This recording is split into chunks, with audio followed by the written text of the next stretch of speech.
Onivia, League of Legends highlights, powered by ArcaneBet.com. Bet live on esports.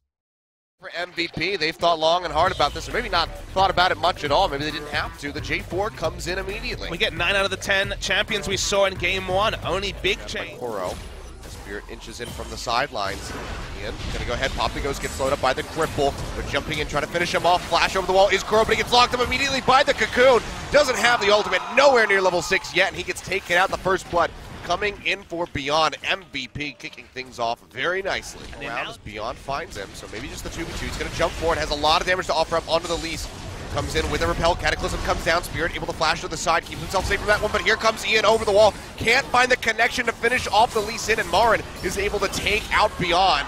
Koro coming up with 2 kills now on the board here for Afreeca. MVP will be able to answer with a kill. He doesn't have the cooldowns to go for another round of damage. ADD lives, but still a 2-for-1 over the side of Afreeca Freecs. Really good disengagement so to not die instantly. Oh, there's the dredge line. Parallel convergence coming down, but not needed. Kuro comes in, gets that phase dive to take him out. Half taken already. Meanwhile, the bottom lane, Chain of Corruption coming through into the play, into the death sentence from MVP.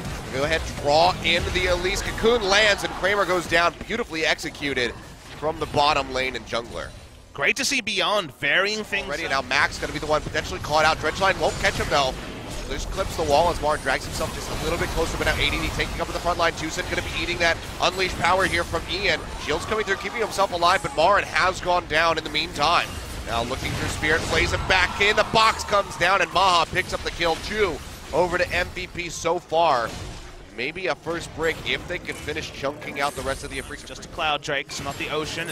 Koro's trying to catch Ian. Yeah, Ian getting locked up, does have his flash available, but can he make it over the wall in time? Beyond comes in. Can't land the Cocoon in time to keep the Syndra alive. Ian blows his flash off the back side of that exchange.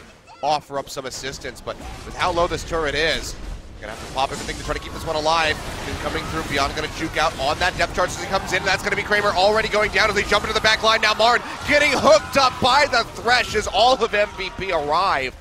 They're gonna come out, hold on to the turret, barely 68. Heals up off the damage from that unleashed power. Won't get stunned up, doesn't get knocked up either, but the Cataclysm will lock him in. And there's really just almost nowhere for him to go, but looks like maybe the passive proc with the movement speed will be enough to possibly take him out. ADD dashing forward, can't get the knock up. Kuro goes back in with the face dive, but now Beyond coming up from the side to cut him off.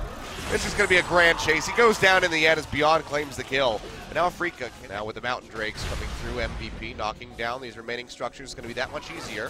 Spirit going to have to go on a bit of a run here, but the Cocoon clips him just a pixel. Too close there was Spirit. It's taken out. Just a bonus kill. That's going to be the Chain of Corruption coming down. Parallel convergence won't be able to be found here for Koro. It's the Wild Growth keeping himself alive, at least for the moment. Max pushing forward, looking for Tucson, gets the play, but misses on the death sentence as the flash comes in, but that's going to be the Cocoon from Beyond connecting. They take out the Lulu, and now MVP all starting to kite up this river.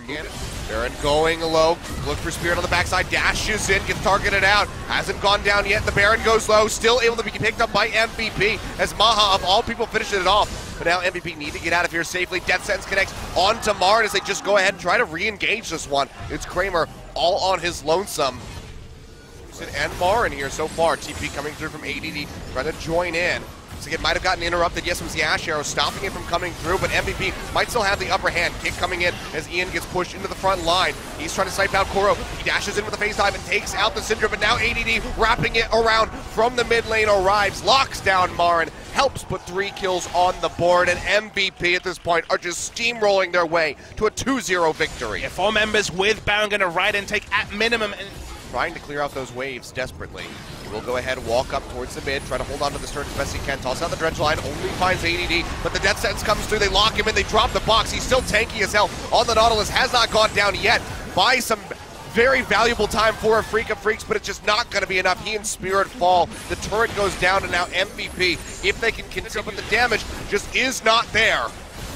Don't have a massive mini-wave, but there's one crashing now. They're looking for that second Nexus turret. It's going to go down here. Kuro dashing in yet again. He is able to finish off Ian this time around, but the Nexus is exposed. It's still several seconds left for Marin and Spirit to rejoin. All the focus going in under the Nexus, and MVP, they've done it. The 2-0 28 minutes on the clock, absolutely dismantling Afreeca Freecs in Game 2. They will move on to the best-of-5 stage on Tuesday to face KT Rolster and see if Lightning can strike a third time. And they were the team frustrated in 6th spot to Afreeca Freecs back in summer of last year. That was their first split. Second split, they make the gauntlet. They beat down Afreeca Freecs 2-0 once again. And now you wonder what the ceiling is for this team as Afreeca tried the same strategy twice in a row.